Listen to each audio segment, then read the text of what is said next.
Welcome to Music and Medicine. I'm your host, Dr. Moshe Lewis. Delighted to be joined by my co-host, Kathleen Bradley. This is wonderful. I love this outfit. Oh, thank you. Do you notice that these are martini glasses? I thought so. And I like martini, so how apropos, right?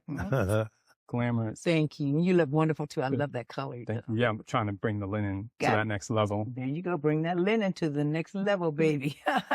We're so excited today. This is a rare treat. And we have been working on this interview, we know, for about a year because this man is so busy. Garrett Morris, welcome. Lord. We are so delighted to have you with us. Thank you, Mr. Lewis. Thank you also, Ms. Bradley. I appreciate the interview. And now the cops will know where I am. It's a secret. I've been trying to avoid that. Yes. Literally. Yes. Where that saying come from? Showbiz, right? The gig is up. Yeah, right. Well, yeah, I'm cool just so long as when I go back to Louisiana, it's at nighttime. You know, it's will be taped and not live. Right. So they can't come get you. By the time it's shown, you can be anywhere. Hello. Your reputation precedes itself. Saturday Night Live, first original cast member, first Black cast member, and kind of really set the stage for other cast members. You weren't even born when I was in Saturday Night Live. My parents maybe were thinking about it. Yes. Jamie Foxx show, Martin. Yes. Two Broke Girls. So we're going to go through all of that and kind of go backwards, though, a little bit, because you were mentioning Louisiana. It's a far jump from New Orleans all the way to Juilliard. When I left in 58, one of the reasons why I left was because I was talking to somebody about this, that then, although I had definitely wanted to be in show business, you had nothing you could do as an actor, singer, writer, whatever, in New Orleans. Because 1 month was what they gave black stuff at the Sanger Theater in New York. You ever been to New Orleans? There's a still night. It's mostly a movie, but sometimes it has live stuff. So that's one of the reasons why I left. Yeah, you're right. And that's 1 month. That's it. That was I did. History. Right. That they allow blacks to go into this theater and perform, to do whatever pretty much they wanted to. Later on, when I was in New York and I'm working in the theater and black theater there, the Free Southern Theater started in New Orleans. I don't know if you remember Gilbert Moses. Directorial genius. Everybody should know about him. He started, along with some other people, the Free Southern Theater, which was a very revolutionary repertory company, you know. But I was out then and I said, sorry about that. But yeah, it was sort of hard. Within 5 or 6 years, because I left in 58, I got my job with, may I call his name? Belafonte in 59. In the mid-60s, that's when a lot of black theaters started, including the Negro Ensemble Company in New York City. But, I still say his name again. He was a genius of a director, Gilbert Moses.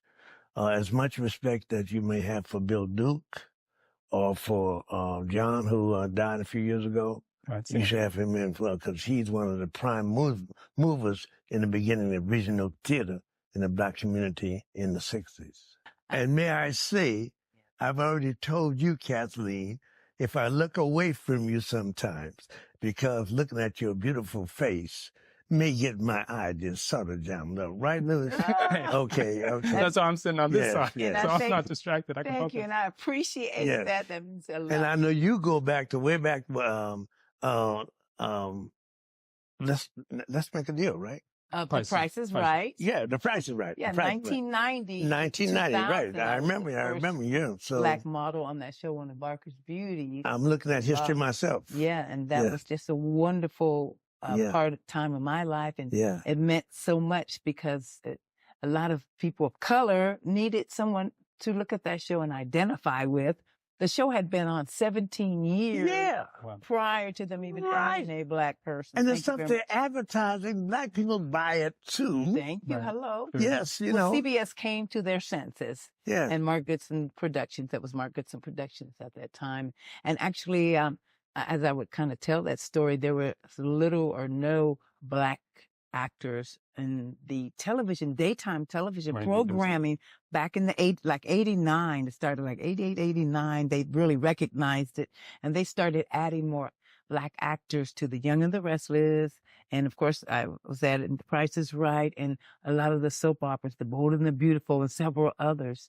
And all of that happened at one time. They needed more diversity. So, you know, when you talk loud enough and slap some of these studios and stations and people in the head, and they recognize that, like you said, you buy soap and everything too. So right. Start putting and cars. They made up. Yeah, they made up.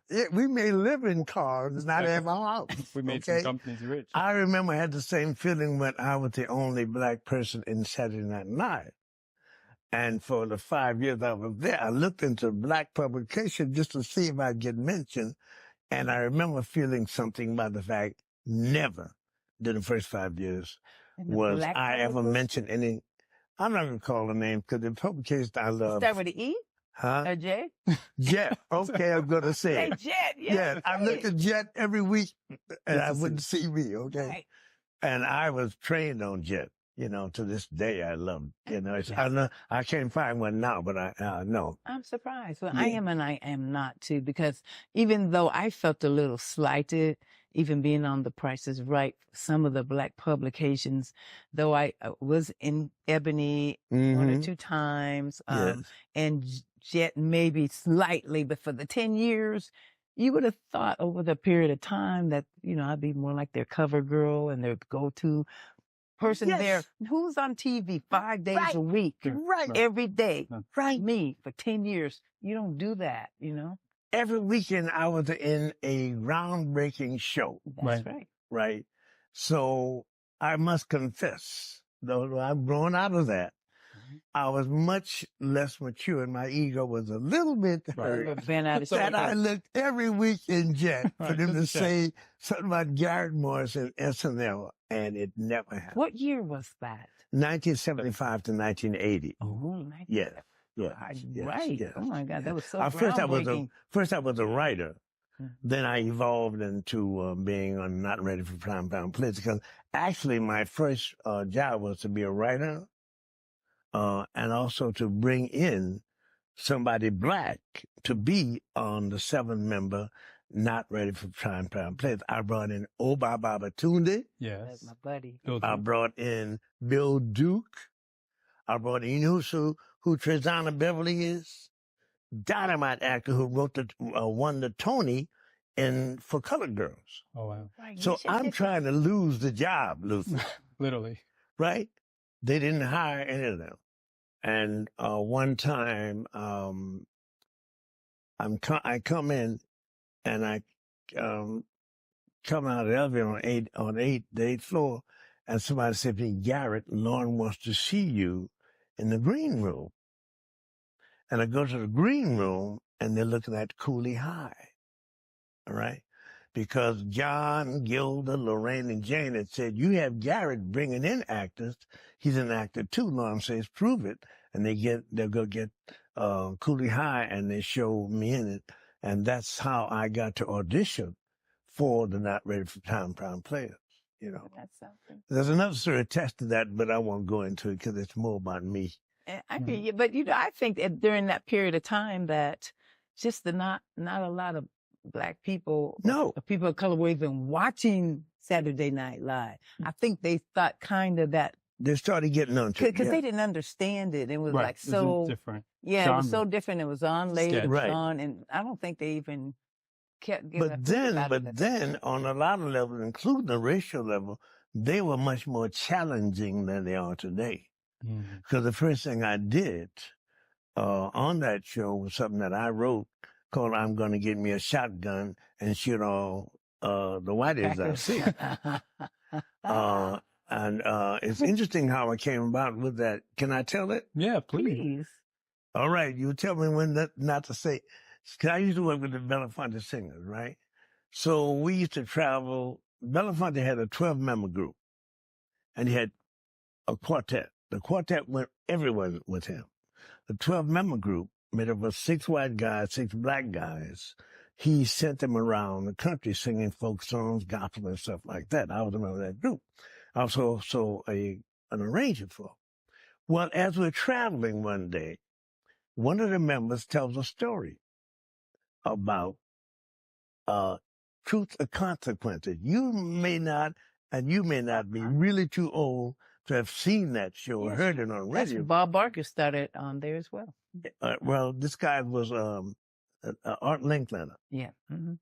What Art Linkletter do, he'd do an hour show, but he'd have his minions going around the audience picking out people who had talent. So you could sing, dance, do poetry, whatever. At the end of the show, he'd have you come up and sing or dance. Right. But this time he could only find a North Carolina white woman who wrote songs, Kathleen. And he found out that she had written 400 songs, Kathleen. So at the end, he said, ladies and gentlemen, I would say Miss Smith from North Carolina, she'd written 400 songs. We want her to come up and play one of her songs, right? And Miss Smith said, no. And he made the audience applaud her up. Right. She said, okay. She comes up on the stage, sits down to the piano, and he says, play us your favorite song. This is absolute truth. Now, I didn't see this show, but Robert Henson swears he saw it. She says, no. He said, ladies and gentlemen, she's still shy about playing. Come on. So finally, she plays her favorite song. And this is the way it went. Da-da. I'm gonna get me a shotgun and shoot all the I see. They blacked out the TV. No. They blacked that. In the 50s, you know, they did that, right? So getting to Saturday Night Live, right? This is improvisational time. And one of the things about John and Gilbert, they could improvise from 1 to 100, because that's what Second City did. Right. I improvised in the hood, at a workshop in the hood, where we talked about police brutality, teenage pregnancy, what the white man has done. So my improvisational skills went from hate Whitey to kill Whitey, about that, right? So I was not doing it the way I wanted to do it, but I got into my dressing room and thought about that song for some odd reason. Hey, somebody sent it, and I said, if I change to Whitey, I got, because this was about guys on death row, and the Death Row Follies. Gotcha. That's a perfect song for a black man on death row. So that's how I came up with, I'm gonna get me a shotgun, shoot all the whiteys I see. I swear to God, that is exactly where I came up with it. So did you actually get a chance to do that on the show, or you were? Yes, it's one of the things. Matter of fact, not only did I do it, but a whole lot of black people and a whole lot of white people will say, Garrett, I'm gonna get this shot. Matter of fact, one time when we did Saturday Night Live in 1976, mind you, I swore when I left New Orleans, and this is the truth, because of a whole lot of things, including the political situation and the fact that you could only perform, I swore I wouldn't come back. Mm-hmm. So in 1976, when Lauren decided to do something in New Orleans, that was the first time I went back. Mind you, when I was a kid, you couldn't hardly go anywhere except to deal with segregation. I don't want to go to Halton, but she knows what I mean. You know what I mean. And the French Quarter, you basically walk fast through the French Quarter, okay, if you were like this.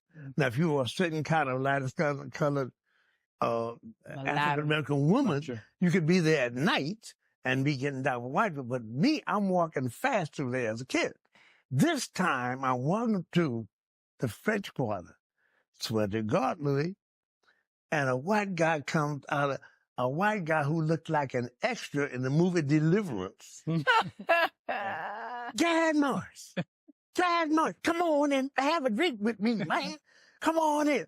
I'm gonna get me a shotgun and shoot all the way. He starts singing the song. Wow.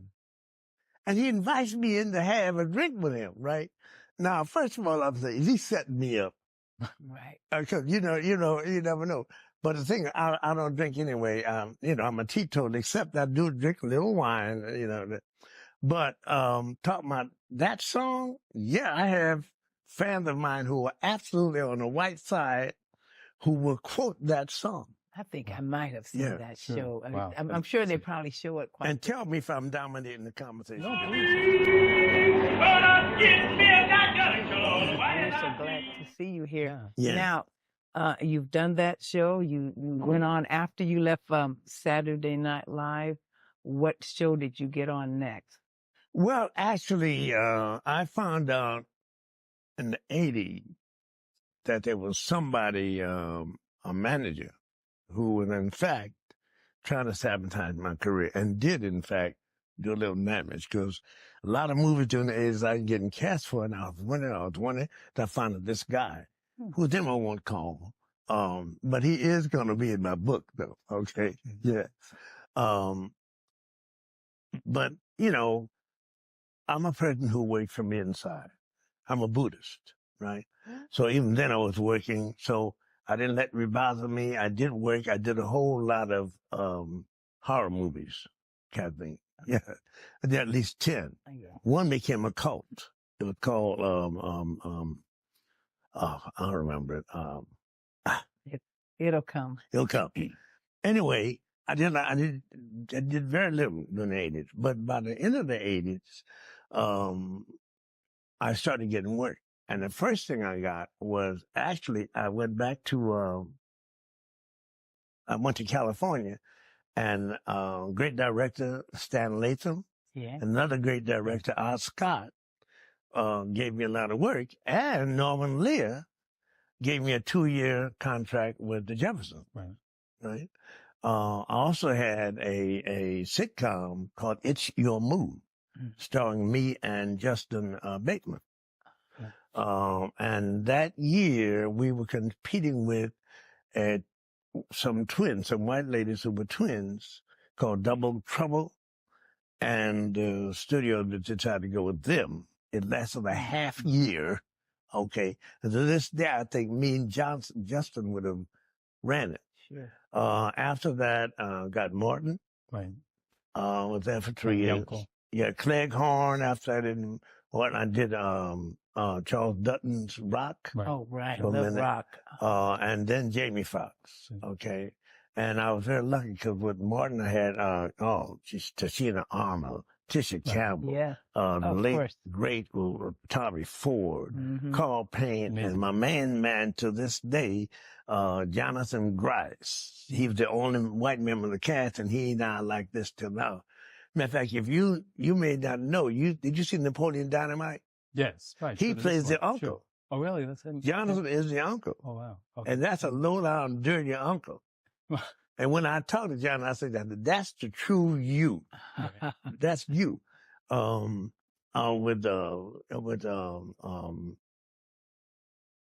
Jamie Foxx, Garcelle Beauvais, right. Jamie himself, Elliot English, and the great man. I hope you guys interview one of the finest actors in this country, Christopher Duncan. Chris Duncan, sure. Yes. Do you know that Christopher Duncan did? I forgot the name of this movie about the hood where he played an OG. If you ever saw him do that, you would understand Braxton. Right. Even that. Because when I saw him do Braxton, I was amazed at how he transformed to this comedic thing. I mean, he knocks you out, particularly when he gets nervous at that. Christopher is one of the most brilliant actors I've ever worked with. Because that whole cast, so I've been very lucky in that usually if you got people who are cooking, you don't have to do anything but watch them, let them hit you with the energy. Right. But you would in Martin, who's a brilliant comedian, he's a damn son. Martin's a great comedian. That happened. So boom, I'm getting it. Sure. And usually I was the oldest one in the cast. Right. And same thing with Jamie Foxx, and Two Broke Girls, which I just did. Another great cast, Kat Denning, Beth Bears, Jonathan Kite, Matthew Moy, and the great, a beautiful, beautiful woman, beautiful act. Believe me, I love this woman, Jennifer Coolidge. Oh, right. If you ever meet her, you see what I mean. You cannot, I'm going to say that you cannot be around her 15 minutes. First of all, would laugh out laughing while loving her. I know, I've seen her in so many things that have been out, since she had gotten the Emmy award for being in that's the TV series where they went out to Italy. But, I've seen her prior to that, but, I never really took notice. Right. But then I saw that she was in Pootie Tang. Pootie Tang. Yes. She's in Pootie Tang. Yes. Pootie Tang. Yes. A lot of other things that, I see her and I said, that's Jennifer Coolidge. Yes. From back in the day. We never really paid attention to it that much, but now her notoriety is becoming so great that when we look back, we can see, wow, people have been working a long time in this business. And sometimes it takes one or two good things that you do later in your life that they think you're overnight sensation. And hell, you've been working for 30, 40 years in the business. So it takes time, but still just to reach that. And I pinnacle. think she got 2 Emmys. I think she won 2 years straight, I think. Yeah. For White Lotus. Yes. Yeah. But you keep always popping up, man. Every time I turn around, look at some bad Garrett Morris. God dang, I shouldn't. Now I'm glad I know you. Think about this girl. Girl, something. I'll be your daughter, Thank God for residuals. Something, your younger something. Yeah. We're going to take a break in a second, but I wanted to tease out 2 names that you mentioned so quickly because they are legends, and just talk a little bit about your relationship with John Belushi and Gilda Radner. John Belushi, first of all, he's brilliant and genius man.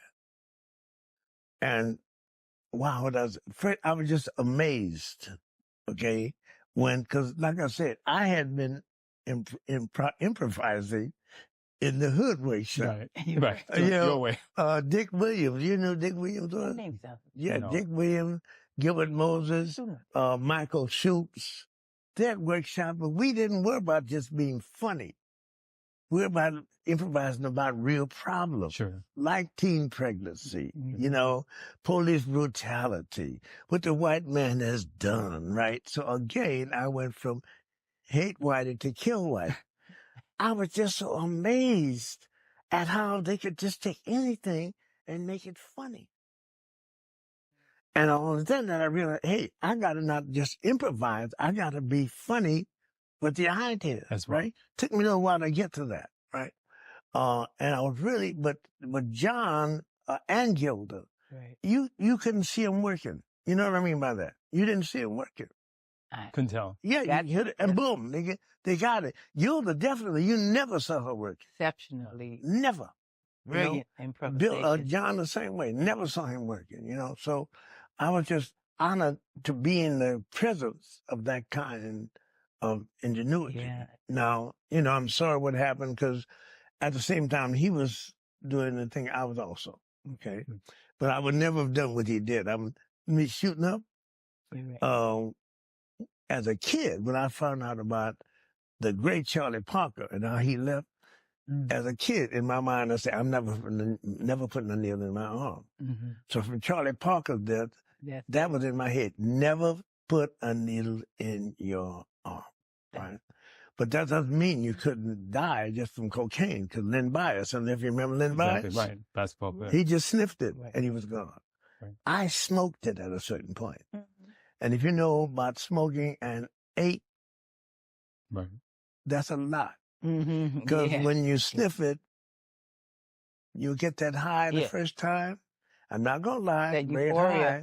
But the next time you sniff, you're not going to get that. You're going there. And the next time you're going there. Next time you're going to finally, you're just doing a habit. That's right. So to get a good high, what do? You smoke it, Kathleen. And when you smoke it, it's 100 times more. Yeah.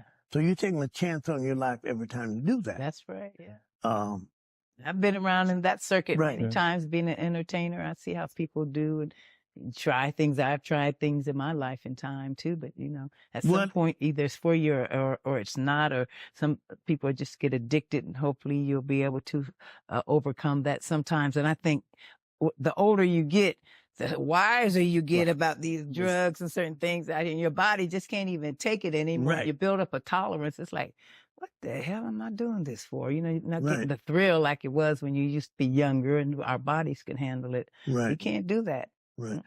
My getting out of it took several things, including my Buddhism and also Alcoholics Anonymous.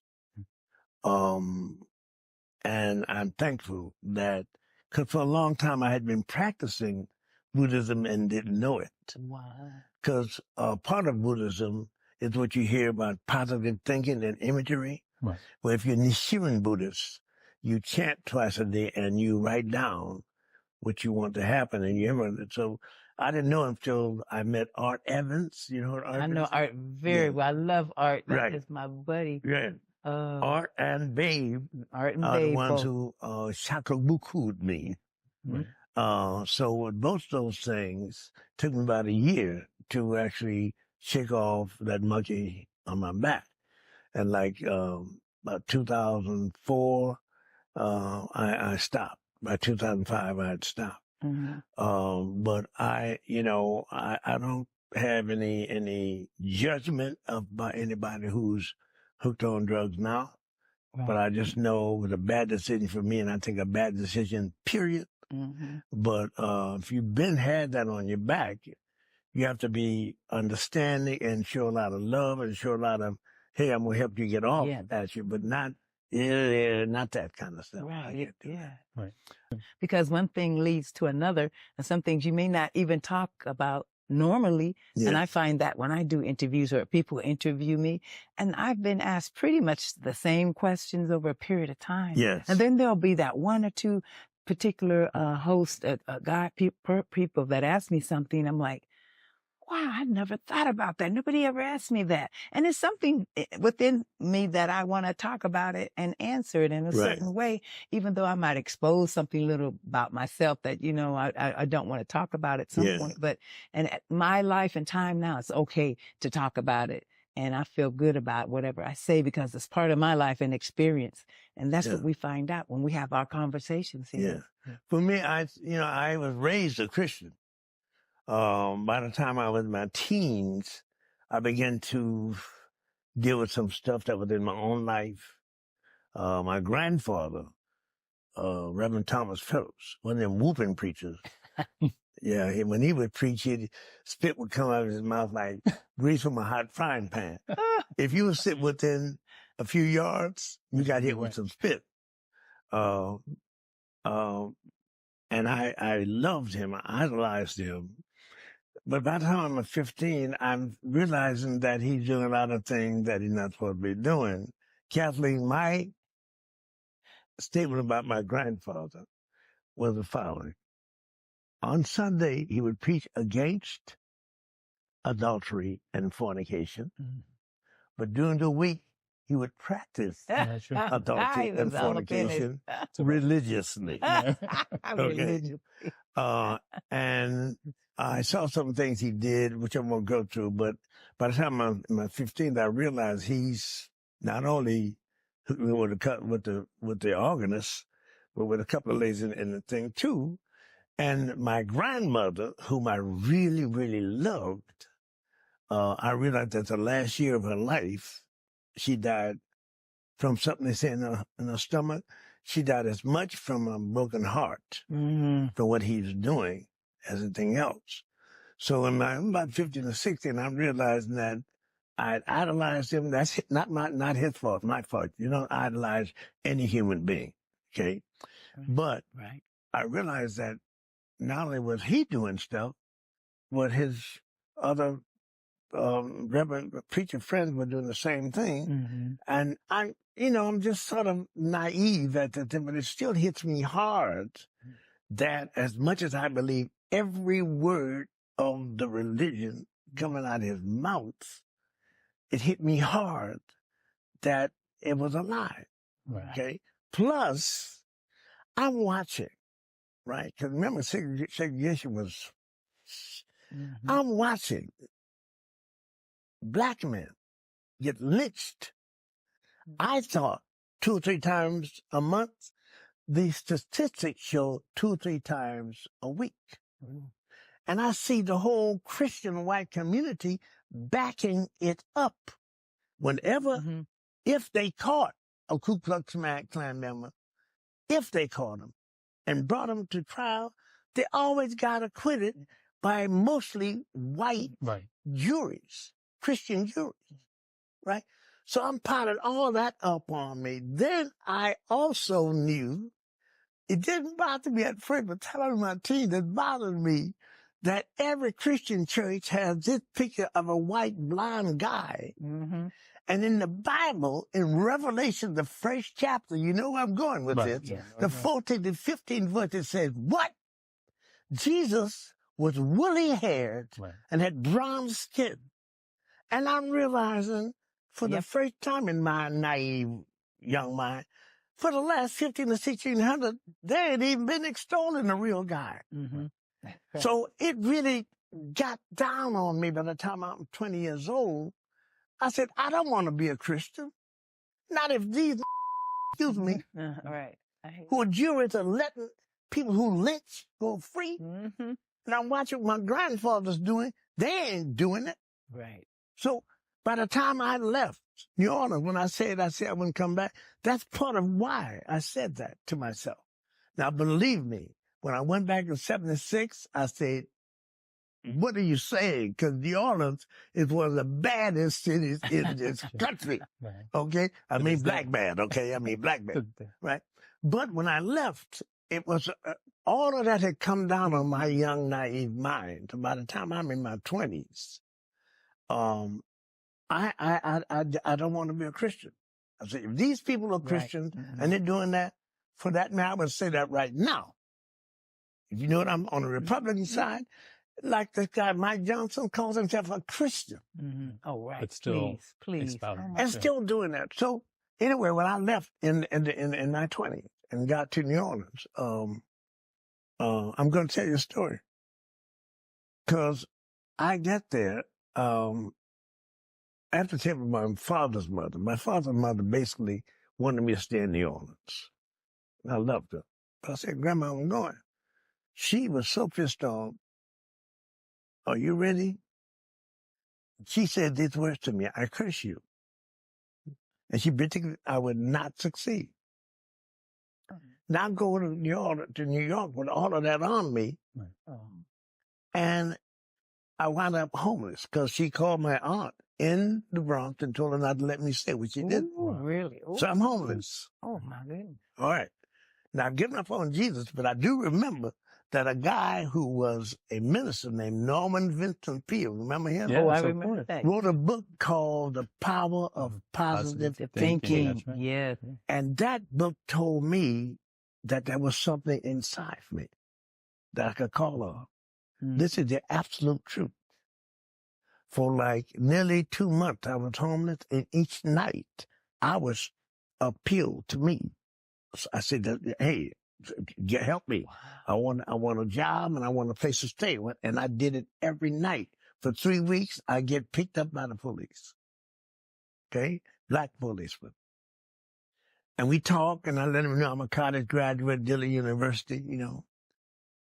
And he said, hey, man, look, vagrancy is against the law. I should be putting you in there. I'm not going to do it, you know.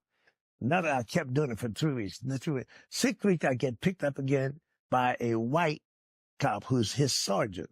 Okay. I'm sleeping on top of the roof, the project on 127th Street and 27th Street and 7th Avenue.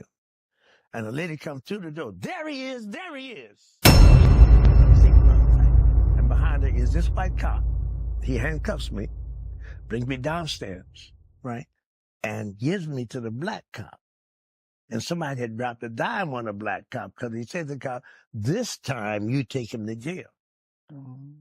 Okay, I am telling you the absolute truth, all right? Still, I'm still doing that thing in my head where I'm appealing to something inside.